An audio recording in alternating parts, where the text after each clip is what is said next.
안녕하세요. 메이커스 어학원에서 AP Environmental Science를 가르치고 있는 한나 선생님입니다. 여러분 모두 만나 뵙게 되어 반갑습니다. 2023년도 새해에도 메이커스에서 이렇게 인사를 드리게 되었는데요. 이번 제가 소개해 드릴 영상은 저희 매년 5월 달에 학생들이 큰 시험이 준비가 되어 있죠. 네, AP 시험인데요. 그 AP 시험을 준비하기 위한 거의 이제 마지막 단계죠. 네, 이제 마지막 단계만이 남아 있는데요. 그래서 그 3, 4월 달에 저희가 문제풀이를 하면서 그 마무리를 지어보고자 하는데요. 3, 4월 달에 어떻게 제가 진행을 할지 한번 간단하게 소개를 해드리려고 합니다. 자, 이번 메이커스에서 3월 4일부터 4월 29일 매주 토요반으로요. 저녁 7시부터 10시까지 총 9회의 수업으로 구성을 해보았습니다. 그러면 이제 수업 시간에 무엇을 할 건지를 이제 말씀드리기 앞서 이 시험 자체가 어떤 시험인지를 소개를 해드리려고 합니다. 그래서 보시면은 이 시험은 올해 5월 2일에 준비가 되어 있고요. 화요일 아침입니다. 그리고 이제 멀티플 초이스 80문제를 1시간 30분 안에 풀어야 되는 그런 시험입니다. 그리고 나서 서술형 FRQ 문제 3개가 나오는데요. 그 3개를 1시간 10분 안에 풀어야 되는 그런 시험입니다. 그래서 멀티플 초이스는 전체 점수의 60%를 차지하고 또 FRQ는 전체 점수의 40%를 차지하는 그런 시험이 되겠습니다. 지금 모든 학생들이 다 5점을 받기 위해서 열심히 공부를 하고 있을 텐데요. 5점을 지금까지 어떤 비율로 받아왔는지 한번 살펴보겠습니다. 작년에는 9%, 상위 9%의 학생들이 5점을 받았고요. 재작년에는 7%, 그다음에 12%, 10%, 9%. 네, 이렇게 됩니다. 사실 COVID-19의 영향을 받지 않았던 그런 해를 이용해서 저희는 좀 생각을 해보아야겠죠. 그래서 COVID-19의 영향을 받지 않은 최대한 받지 않은 그런 해들의 이제 평균을 내었을 때 7에서 8%라고 보시면 되겠습니다. 왜냐면 이제 이 이후에도 이 이전에도 2016년도부터 14년도 그때 이제 퍼센테이지를 보시면은 거의 7%, 8% 정도의 학생들이 5점을 받았습니다.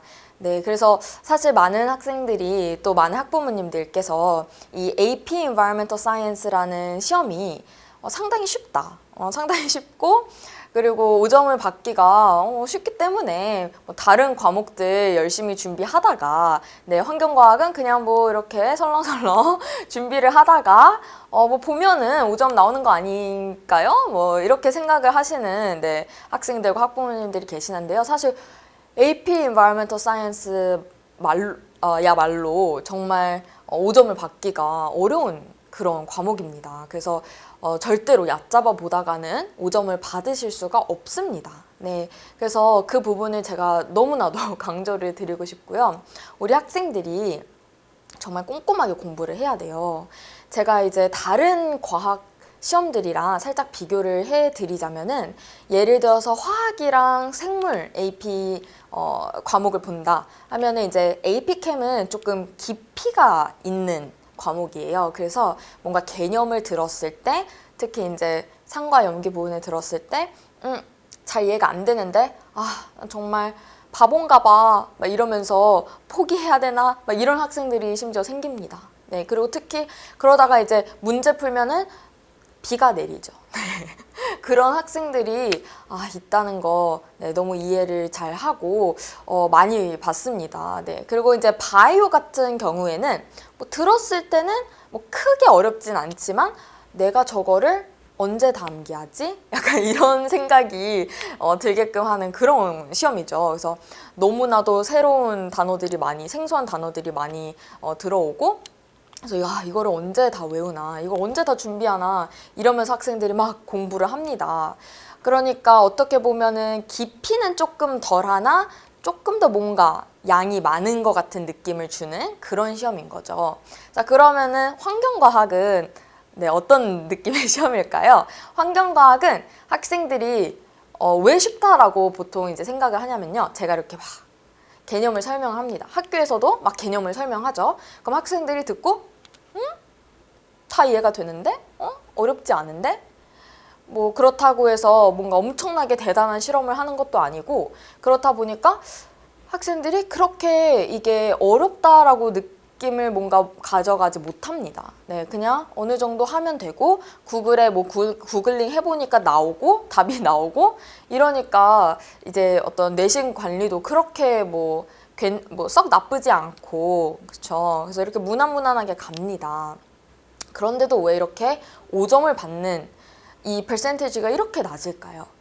네, 제가 생각을 해보았을 때 학생들이 그리고 제가 이제 가르친 경험에 의하면 학생들이 이 시험이라는 건 정말 바이오보다도 훨씬 범위가 넓은 그러니까 깊이가 정말 없는 대신 깊이가 이렇게 없는 대신 굉장히 광범위한 개념의 과목이라고 생각을 하시면 됩니다. 네, 그래서 그 모든 개념을 다 다루는 그런 학교가 몇 안 됩니다. 네, AP Environmental Science 자체를 가르치는 학교도 다른 과목에 비해서 많지 않지만 그거를 정말 thoroughly 다 가르쳐 주시는 선생님도 물론 제가 몇 번 뵙기는 했으나 다 준비를 해주시지는 못하는 경우들이 있어요. 그래서 그만큼 정말 개념이 많다. 네, 그러니까 외우는 것도 외우는 건데 이게 뒤에를 막 열심히 외우고 있었는데 앞에 것들을 까먹는 경우가 이제 생긴다라는 거죠. 그만큼 너무너무나도 양이 많다.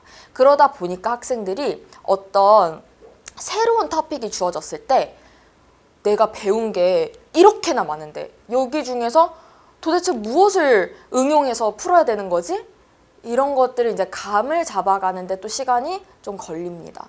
그러니까 제가 이 말씀의 요지는 수업 외의 시간을 정말 잘 활용을 해야 됩니다. 학생들이요. 네, 저희가 일주일에 한 번 이렇게 수업을 하지만 학생들이 수업 외의 시간을 정말 잘 활용을 해서 또 복습하고 또 복습하고 개념도 복습하고 문제 푼 것도 복습하고 저번 주에 푼 것도 또 복습하고 이렇게 계속해서 복습을 하지 않는 이상 이 시험은 5점을 받기가 어렵다라는 거죠. 그쵸? 네. 그러니까 이해는 다 되지만 그게 머릿속에 정말로 내 것으로 들어가 있느냐 그거를 언제든지 끄집어서 응용을 할 수 있느냐 이게 이제 관건이라는 거죠. 네. 그래서 그거를 이제 말씀드리고 그렇다면 저는 이 수업 시간에 이 부분에 대해서 어떻게 학생들을 최대한 도움을 줄 건지 그 부분에 대해서 한번 설명을 드리도록 하겠습니다. 그래서 멀티플 초이스랑 FRQ는 제가 구글 드라이브로 공유를 온라인 학생들 같은 경우에는 구글 드라이브로 공유를 해주고 그리고 이제 오프라인 학생들 같은 경우에는 인쇄를 해서 숙제로 내줄 예정입니다. 그래서 물론 첫 수업에는 저희의 따로 만남이 없다 보니까 다 구글 드라이브로 공유를 해줄 예정입니다. 그래서 그 공유된 그 문제를 이제 집에서 각자가 풀고 그리고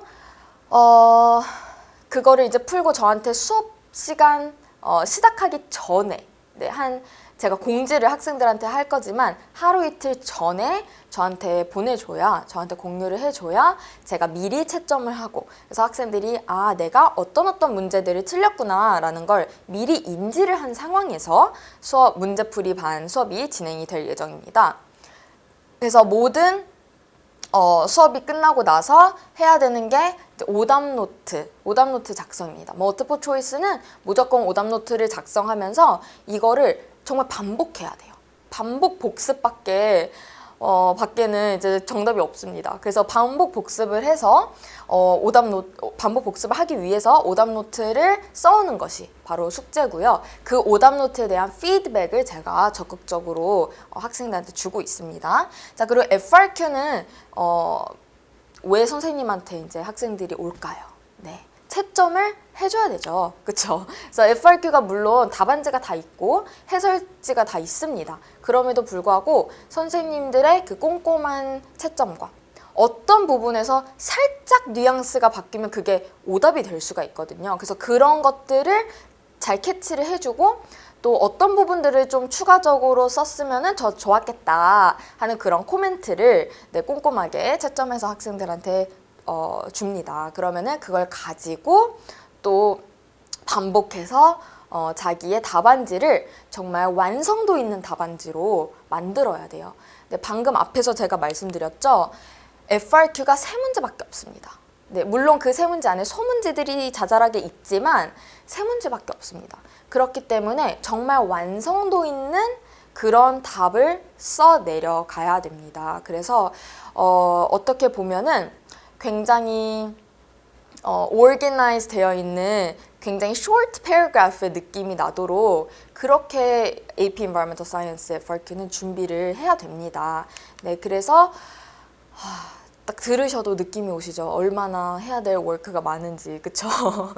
우리 학생 여러분들이 만약에 이거를 보고 있다면 꼭 문제풀이 반 들어오기 전에 개념들을 한번 유닛 1부터 네, 학기 작년 9월부터 이제 배운, 그쵸? 9월부터 배운 그 내용들을 조금씩 시간을 내서 틈틈이 시간을 내서 뭐 하루에 정말 10분이어도 좋거든요. 그래서 10분만이라도 내가 투자를 하겠다. 그래서 10분 동안 앞에 있는 내용들을 쭉쭉쭉쭉 이렇게 보는 거를 너무 추천드리고요.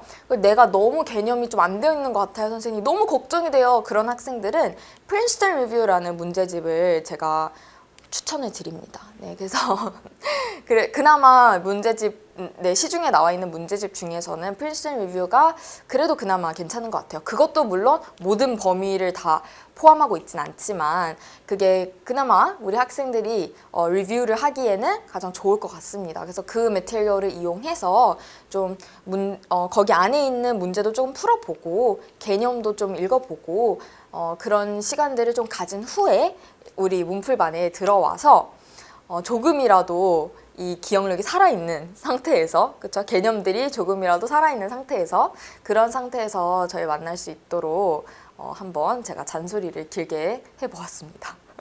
네, 그래서 이 영상, 긴 영상 끝까지 시청해 주셔서 감사드리고요. 이번 3, 4월, 네, 이제 최종 거의 마무리잖아요, 여러분. 마지막 과정이잖아요. 그 과정을 저랑 함께 하면서 AP Environmental Science 5점 꼭 받아볼 수 있도록 네, 열심히 준비해 봅시다. 네, 그럼 메이커스에서 뵙겠습니다. 감사합니다.